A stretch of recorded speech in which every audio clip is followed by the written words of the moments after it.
welcome back to my channel. So I already know I haven't been around for a while, so I do apologize, but I have mad content that I filmed that I'm trying to push out, but I had to do this video first and foremost. So we're just going to go ahead and address the elephant in the room and speak about this whole new CDC guidelines and the American Heart Association guidelines.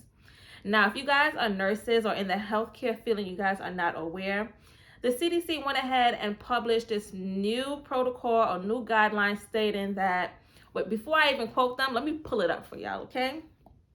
Because I don't want to misspeak, because they trying us out here. And I'm quoting. And I don't mean to be chewing y'all, but I got to take my little ashwagandha because I got to calm down. So CDC stated, healthcare workers with COVID-19 who are asymptomatic can return to work after 7 days with a negative test.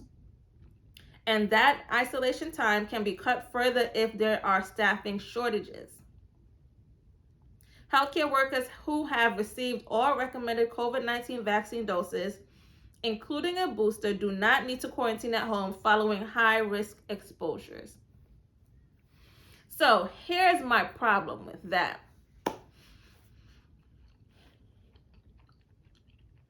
Yo, these weed gummies lit. Nah, it's not really weed gummies, y'all. Hold on. Go get the bottle, because I don't want y'all coming for my license and my job. If you got anxiety, or you feel stressed out, go grab you some of these. This is not even a promo, but Goalie, if y'all want to sponsor me, come through, help a good sis out. Anyway, so here's my problem with that. So I don't care if you're vaccinated. I don't care if you're not vaccinated. I don't care about all that. What I care about is the fact that we are pushing the vaccines. We're taught to educate our patients about being vaccinated and all that good stuff. Guess what? I'm still getting vaccinated.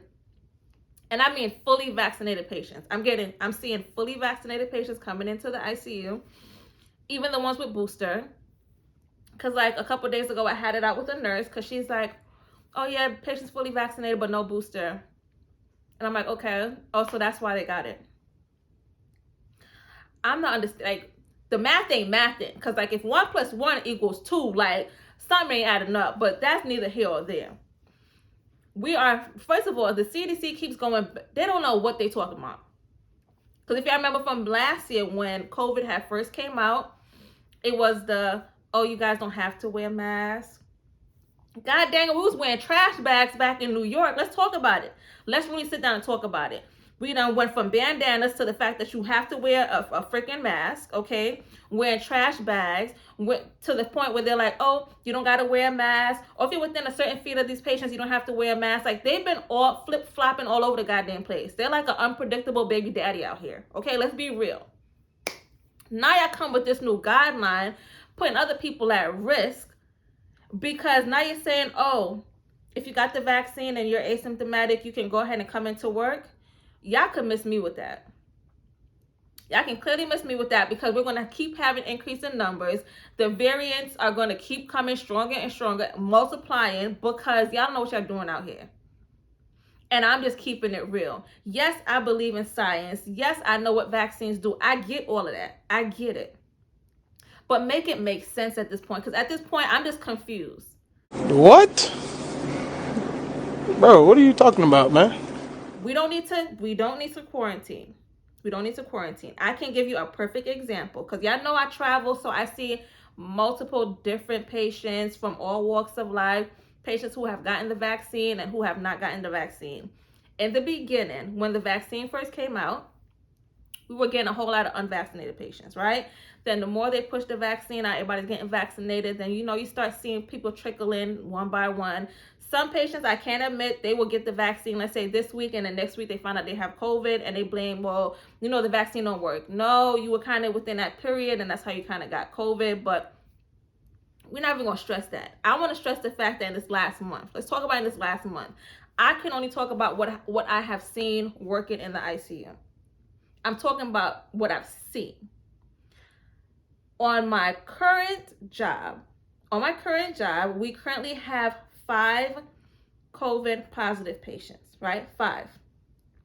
Out of the 5, 2 are unvaccinated and 3 are vaccinated. Out of the 5, only 1 is immunocompromised. Okay, so, and then let's talk about this too. Out of the 5, 2 have received their boosters. I had a patient die last week who was fully vaccinated, who received her booster, and she did not have any pre-existing conditions. So I'm not getting it. I don't know if somebody can help me out here, because this is like a learning platform. We're going to learn together, grow together. Somebody make this make sense. Like I said before, this math is not mathing. Can y'all understand where my concern is at? So now with these new guidelines, I feel like they're putting more people in jeopardy. These guidelines are coming from people who obviously don't work the bedside. They obviously don't see what we are seeing.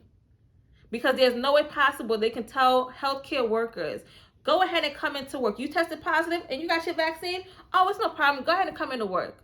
So let's say I'm vaccinated, I get COVID, I come into work, my homeboy right here, he's immunocompromised. He's vaccinated too, but he's immunocompromised.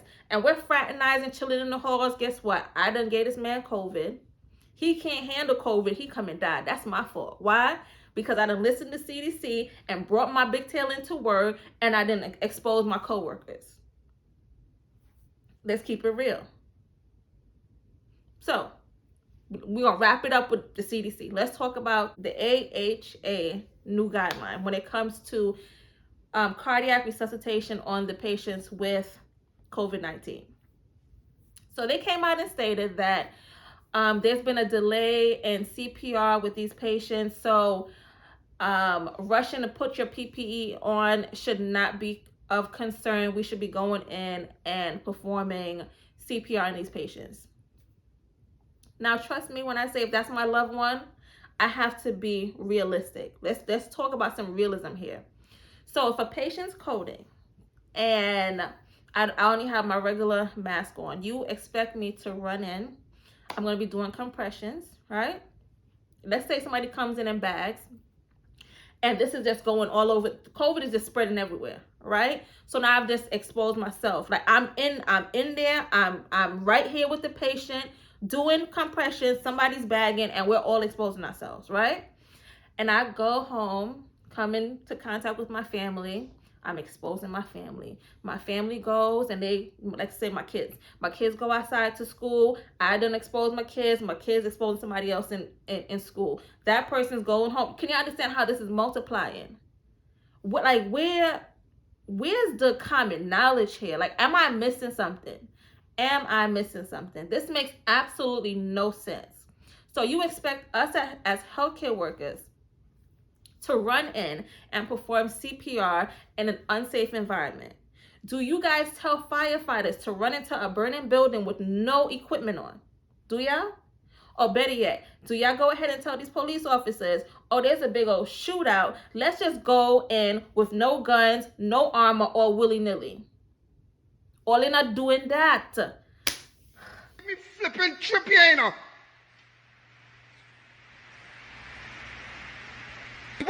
Why?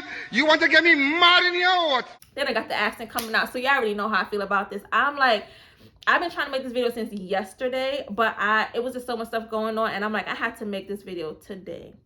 So for you healthcare workers, or you guys who are interested in coming into the healthcare field, I'm at a point in my career where I feel like, you know, last year they were praising us, oh this, oh that. They don't care about us. They could never care about us. If you're in the travel nursing world, then you know that they're trying to cap travel nursing pay. Now you want us to be running the rooms to perform CPR with no PPE. You want us to come to work when we got COVID. Like, so at no point in time, we must take care of ourselves. Y'all complain that we're making all this money, but we make all this money in all actuality. Yeah, we make a lot of money, but we're putting ourselves in danger. We're putting the people around us in danger. Like, y'all, I said I was going to come and try to be level-headed, but the more I talk about it is the more I get so upset, because nursing is not what it used to be. When I chose to be a nurse, even though I was young at the time, I was only 19, I thought it was all about a bed of roses and it's all hunky-dory. I have slowly realized that that is not what nursing is about. It's all about these companies, these hospitals, these executives making all this. They making all of this money to manage and put like all these little say-sos and all these little guidelines, stipulations, when they don't know what goes on at the bedside. And that's what bothers me. That is what bothers me. They talk about the nursing shortage and they don't got enough staff. Yo, how you want people to come into work? Y'all putting all these guidelines into play, right? You want the people to come into work and do all of these things, and you don't appreciate a goddamn thing that we do. Y'all, I ain't gonna be ranting and raving for too long. I'm not. But I just wanted y'all, I wanted to come kick it with y'all and tell y'all how I feel and get some feedback, because something not making no sense. Things is not adding up. Lord God. Yo, I used to always say, oh, I think stripping is going to be easy. Yo, I'm really about to look at stripping. You know what? Forget stripping. If you're in the nursing field or you're in the healthcare field, my cameraman is doing the most right now. But if you are in the healthcare field, you got to have some type of side hustle. Like, I like to trade and do a whole bunch of stuff. I really need to focus on trading, because I'm slowly but surely feeling like nursing is just not it anymore. It's just not it. We are at work for 12, sometimes 13, 14 hours, no lunch break, no relief, stressed out, and y'all coming to add more stress.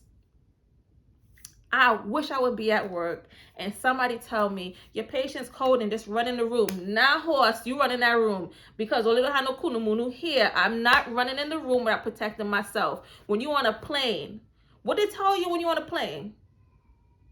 Put your mask on, right? Put your oxygen on before you help the person next to you.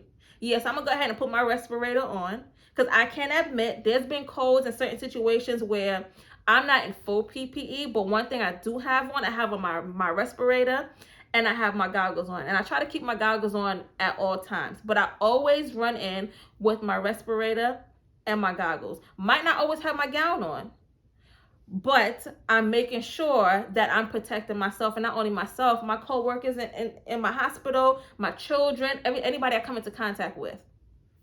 But y'all, I'm not going to keep rambling on and on and on. Let me know in the comment section how you guys feel about this. Let me know if you think I'm wrong. And even if you think I'm wrong, what you going to do? Fight me? Anywho, I hope you guys enjoyed this video. As always, stay blessed, stay prayed up, and I'll see you guys in another one. Bye, my loves.